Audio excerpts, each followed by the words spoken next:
Ito nga pala mga boss, dumating na yung aking order na langis galing online. So sa Shopee nga pala ako bumibili ng langis ko ngayon. Hindi pala ngayon, matagal na. So baka meron kasing mga natatakot bumili ng langis sa online kasi baka daw may peke. So madali lang naman malaman kung peke o original yung langis, lalo na dito sa Motul. So may nakalagay dito sa likod. Ito, kung mapapansin nyo, may nakalagay dyan, peel here, eka. Ayan, so bakbakin natin to. Dalawa kasi yung nakalagay dito eh. Kaya sinabing peel here, meron pang isang barcode dito sa loob. Ayan, yung magsasabi kung original ba o hindi yung Motul na mabibili nyo.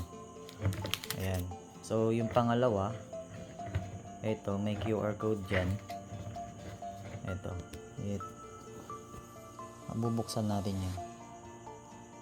So dito sa cellphone nyo, wait lang ito.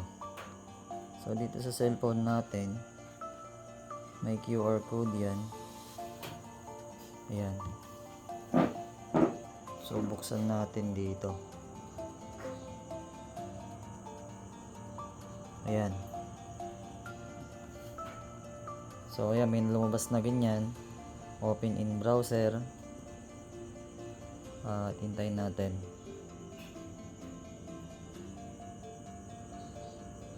Yan. Yan yung lalabas.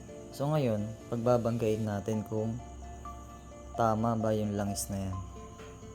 So may nakalagay dito, sabi protected by Scantrust. So ano ba yung sabi dito? Ayan o, scantrust.com. Ayan. Tapos mayroon pa dito nakalagay yung number. Sabi, nakasulat NDSA 0K39. So makikita natin yan dito. Ayan o.